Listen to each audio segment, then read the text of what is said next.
Well, Robbie, so great to talk to you. Thank you so much for taking the time. So, first time you've watched the show without seeing it live to begin with. What did you think of last night's show? Oh, it was really good. I was pulling for my boy Carl. Of course, I wasn't there to see it live and in person, so I was excited to watch. And I know by what he's told me and what it shows online on the internet, they run out of television time and weren't able to show everything that took place between Carl and Kent's match. So, the viewers missed some really exciting golf. And Carl continued to hit those clutch golf shots, so I was pulling for him, and unfortunately he, no disrespect to Kent, but I had to pull for the underdog. Oh, absolutely, yeah. Well, like you say, that Carl always pulls out the clutch shot. Who was the first one who named Carl Clutch Carl? Where did that originate? I named him Clutch Carl. I think it was about day two. I don't forget exactly what he was. I think it was. I don't know exactly. I can't remember what challenge it was, but I think it might have been the wall challenge the second week when he, chose to buy that extra shot, and he hit it in there in the joint, And I said, "There you go, Clutch Carl," and it just kind of stuck. So, and what's good about it that he backed that nickname up, and it fit him like a champ. So, yeah, well, he does do the impossible. He'll carry that nickname for life. Yeah, so he can back it up. Yep, that's terrific. Well, it was interesting because Kent looked so far behind the eight ball to start with, right off the beginning, and I was wondering, do you think the fact that both he and Will, this was their first time in elimination, that had to have an effect on them? They just didn't have the experience. Oh, no doubt about it.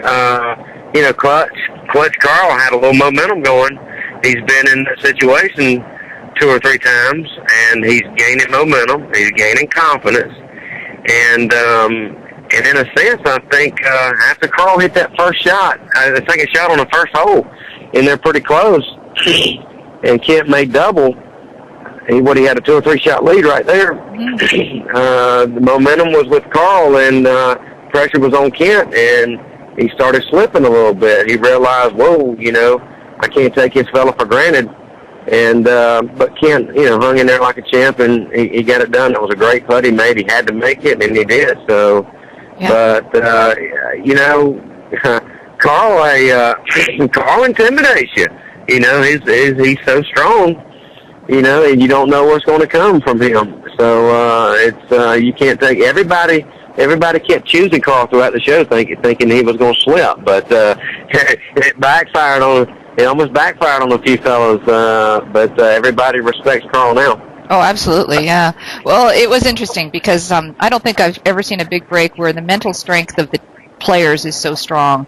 You all have it, and Kent showed it. I mean, a lot of people would have given up and kind of just, thrown in the towel, but he didn't. He fought hard and never gave up, even when he was so far behind. And the same was true with Will. He, even that terrible shot, in the middle of an impossible lie, he was looking for a way out. He just didn't give up. There's something interesting about that, the strength of mental games for these players, including yourself. Well, I mean, going back to the Carl and Kent match again, Kent gave Carl that 2 or 3 shot lead by hitting it in the water.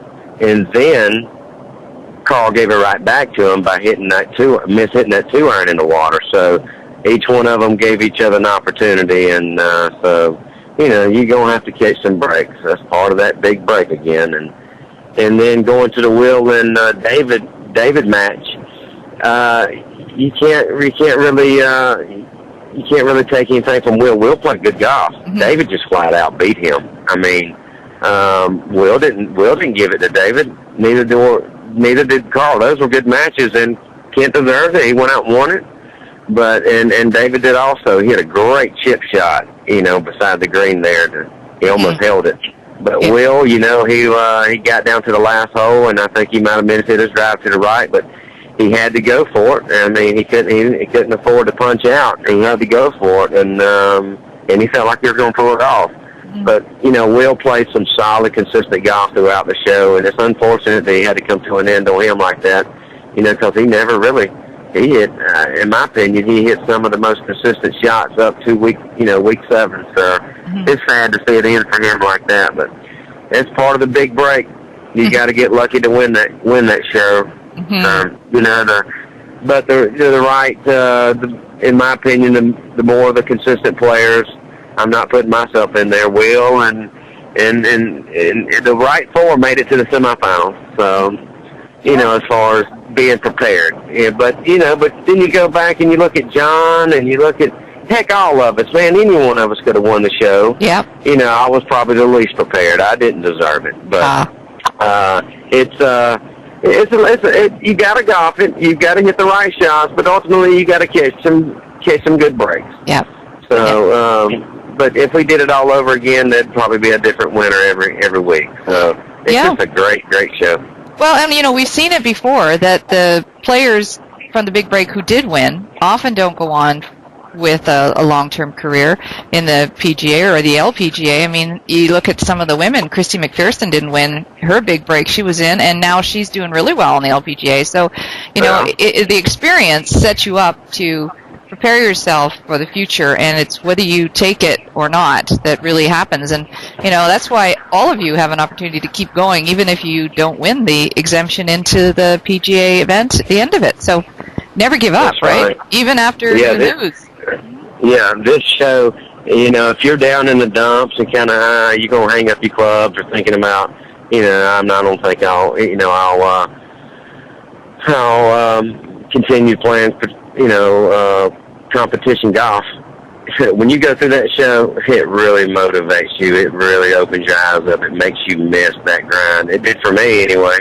I wasn't really focusing on practice, and I thought, my best golf was behind me. I wasted a lot of years. I guess I'm washed up now, but no, it made me realize, whoa, now wait a minute. I wasn't even prepared, and I know I'm competitive. I know I've got the grind. So, like I said, that show made me realize my best golf's ahead of me. So I just thank God and thank the Golf Channel, and I thank the people for giving me the opportunity to be able to really, it basically just changed my life, and it made me look at life different from a personal and a golf perspective.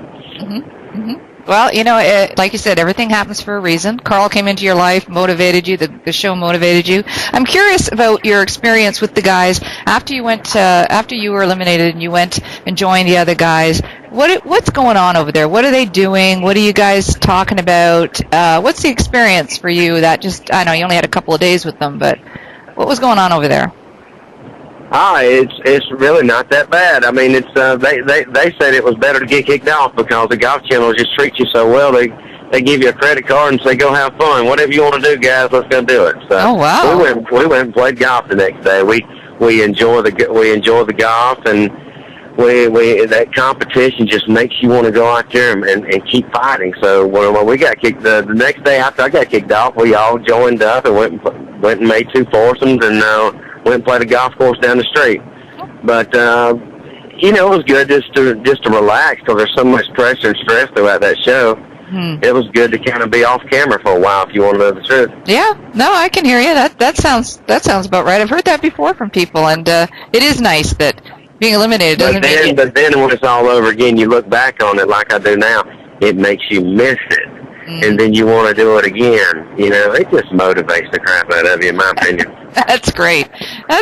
Well, Robbie, this has been terrific. I'm really looking forward to next week. I mean, we've got a fellow 2 Canadians, roommates. It's East versus West for us in Canada, and it's great for the Canadian audience. I don't know how much the U.S. audience will appreciate it, but I think it's going to be fun. And did you get to go and actually attend that? Did you get to watch that? I think I saw that on TV that you guys were there. Is that right?